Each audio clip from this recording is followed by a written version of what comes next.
British advanced pain clinic, నొప్పి మాయం, surgery దూరం. For appointments 9155515563. అందరికీ నమస్కారం. నేను Swaroopa Potlapalli. Welcome to iDream. Telangana Bapu, ఉద్యమ సారథి కల్వకుంట్ల చంద్రశేఖరరావు గారు. ఆయనకి అత్యంత సన్నిహితులు అతి కొద్ది మందే. వారిలో ఒకరు డాక్టర్ మాదిరెడ్డి శ్రీనివాస్ రెడ్డి గారు.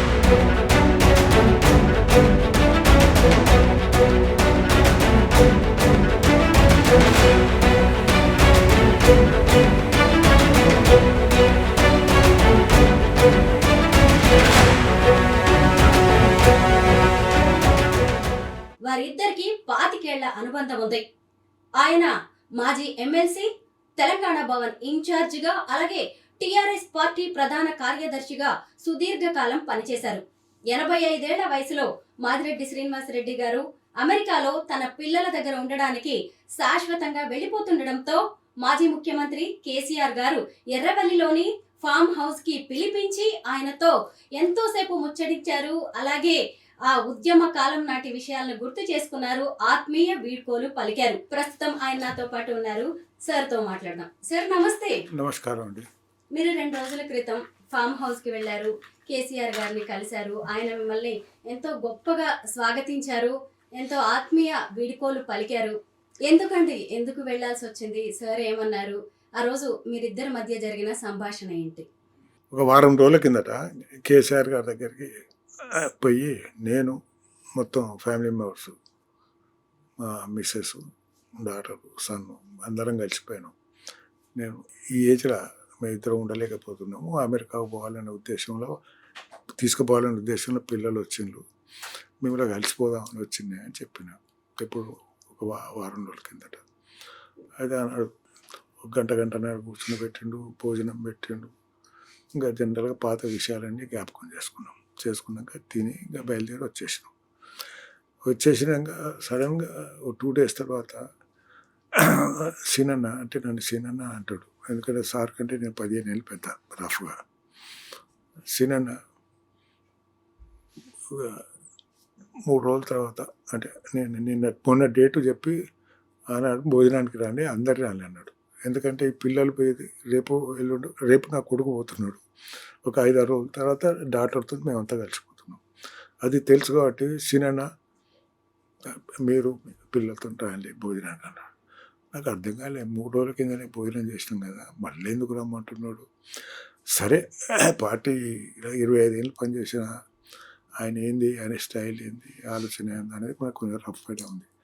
ఏదో ఇంపార్టెంట్ ఉంటేనే పిలుస్తాడనే దాంట్లో చక్కగా ఏంటి 2 o'clock అంటే నేను యూజువల్గా ఖాళీలో పనిచేసిన కాబట్టి పీరియడ్ టైం కంటే టైం పోతా. 2 అంటే ఎగ్జాక్ట్ 2 o'clock పోయారు. ఆయన నా కొరకు వెయిట్ చేస్తుండే.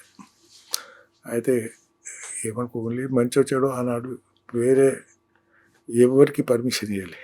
ఇంకా మేము వస్తున్నామో లీజర్గా మాట్లాడాలనుకున్నామో. జనరల్గా ఫామ్లో కూడా చాలామంది పోతూ ఉంటారు, కలుస్తూ ఉంటారు. మేము వరకు మంచిగా సారు లీజర్ కూర్చున్నాడు. మేము 12 గంటలకు పైన పోగానే ఇంకా వచ్చి కూర్చున్నాడు. ఇంకా అదొకటి మాట్లాడుండే. తర్వాత ఇంకా 2 o'clock భోజనం చేసినాక నియర్లీ 3 అయినట్టున్నదిలే. 3:30 అంటే ఫామ్ నుంచి ఇంటికి రావాలంటేనే 1 hour 45 minutes పడుతుంది. కాబట్టి 3:30 ఆ ప్రాంతంలో వదిలిపెట్టి ఇంకా అప్పటి వరకు ఆయన అడిగిన క్వశ్చన్స్ అన్నిటికీ మనం ఆన్సర్ చేస్తాం అన్నట్టు. కేసీఆర్ గారిని చూడగానే ఎవరికైనా పెద్ద పులి అనిపిస్తారు కదా, మీకేమనిపిస్తుంది కేసీఆర్ గారిని? నాకేం లేదు, ఆయన చూస్తే ఒక ఫ్యామిలీ మెంబర్ చూసినట్టు అవుతుంది. నేను చాలా క్యాజువల్గా పోతాను ఆయన దగ్గరికి. ఏదన్నా ఉంటే ఇమీడియట్గా చెప్తా ఇదే ఇష్యూ అని, లేకుంటే కూర్చుంటా. నువ్వు ఎందుకు వచ్చినావు అని కూడా ఆయన అడిగాడు. ఏదన్నా ఇష్యూ ఉంటే మాట్లాడతా, లేకుంటే వచ్చేస్తా అంతే. కేసీఆర్ గారు మొన్న మీరు భోజనానికి వెళ్ళినప్పుడు, మీకు ఆత్మీయ వీడ్కోలు ఇస్తున్నప్పుడు మీకు ఒక బంగారు చైన్ లాకెట్ ఇచ్చారు కదా, ఒకసారి చూపిస్తారా? ఎందుకంటే ఆయన మీకు ఎన్నో కానుకలు ఇచ్చి ఉండొచ్చు, కానీ ఇంకా వెళ్ళేటప్పుడు నా గుర్తుగా ఎప్పుడు నీ మీదే ఉండాలి, నీ ఒంటి మీద ఉండాలి అన్నట్టుగా ఆయన మీకు ఇచ్చి ఉంటారు కదా. ఓ కేసీఆర్ అని రాశారా? With love KCR. అయ్యో ఎంత ప్రేమ నిజంగా మీరంటే. మీరు ఇక్కడి నుంచి వెళ్ళిపోతున్నారు, మీ శేష జీవితాన్ని మీ పిల్లలతో గడపాలి అనుకుంటున్నారని తెలిసి ఆయన ఎంత ఇష్టంగా డిజైన్ సెలెక్ట్ చేసుకుంటారు కదా, ఆ చైన్ గానీ ఆ లాకెట్. అందుకనే తీసి చూపెడుతున్నా with love with love KCR. ఎప్పటికీ మీకు గుర్తుంటుంది న్యాచురల్ కేసీఆర్ గారు. కేసీఆర్ అనగానే మీకు ఏం గుర్తొస్తుంది చెప్పండి. నాకు ఆయనతోని ఎమోషనల్ ఇష్యూ ఆయనతో డిస్కస్ చేసింది అండి. రొటీన్ ఇష్యూస్ ఎమోషన్ కూడా రొటీన్గా మాట్లాడేది కాబట్టి నాకు ఏమనిపించేది, కానీ నాకు పాత జ్ఞాపకాలన్నీ వస్తూ ఉంటుంది. నాకు కొంచెం హ్యాపీ అనిపిస్తుంది. నిజంగా చెప్తే ఒక విధంగా నేను అదృష్టవంతునే అనిపిస్తుంది. నెంబర్ 1 ఉద్యమంలో పార్టిసిపేట్ చేసుకోగాక తెలంగాణ ఉద్యమంలో మెంబర్ అయ్యి తెలంగాణ సాధించడానికి నేను కూడా ఒక దాని ఏమంటే ఒక మెంబర్గా ఉండడం జరిగింది. రెండోది ఇంకా దానికి ఇంకా నాకు అంతకంటే సాటిస్ఫాక్షన్ అయింది అది అన్నట్టు. అందుకని నాకు తెలంగాణ రాష్ట్ర సాధకులు కేసీఆర్ గారు అయితే ఆయన రాష్ట్రాన్ని ఎంత కష్టపడి సాధించారో మనకి తెలిసిందే. ప్రాణాలను పణంగా పెట్టి ఆయన రాష్ట్రాన్ని తీసుకొచ్చారు మనందరి కోసం. అయితే ఆ దీక్ష దివస్ గురించి మనం ఖచ్చితంగా మాట్లాడుకోవాలి. 2009 నవంబర్ 29 నుంచి డిసెంబర్ 9వ తారీఖు వరకు 11 రోజుల పాటు ఆయన ఆమరణ నిరాహార దీక్ష చేశారు. కేసీఆర్ సచ్చుడో తెలంగాణ వచ్చుడో. ఆయన ఎంత కష్టపడి ఆయన స్టాండ్ మీద నిలబడి ప్రాణాలని పణంగా పెట్టి తీసుకొచ్చిన తెలంగాణ ఇది. అయితే అప్పుడు మీరు ఆయనతోనే ఉన్నారు, ఆయన వెన్నంటి ఉన్నారు కదా, ఆ రోజుల్ని గుర్తు చేసుకున్నాం. ఇంకా కేసీఆర్ గారు డిసిషన్ తీసుకుంటే ఇంకా దాన్ని చేంజ్ చేసే ముచ్చటే లేదు. ఎవరైనా చెప్పినా కూడా గొడవ చెప్పినట్టే తప్ప ఆయన ఏదో ఇంటడు చేస్తాడని కాదు. చాలామంది పోయి చెప్పేది ఎందుకే ఇంత కష్టపడి ఇంత చేయాల్సి వస్తుంది. ఇప్పుడు వాడు అంటే మా అబ్బాయి ఎందుకంటే వాడు చేయలేదనుకో అసలే బక్కపాను. 11-12 రోజులు కూడా నేను సర్వైవ్ అవుతాడు అనుకోలే. కానీ ఇక నేను ఎవరిపైనా ఎంబడిపోయేది ఎందుకే అసలు బక్కపాను.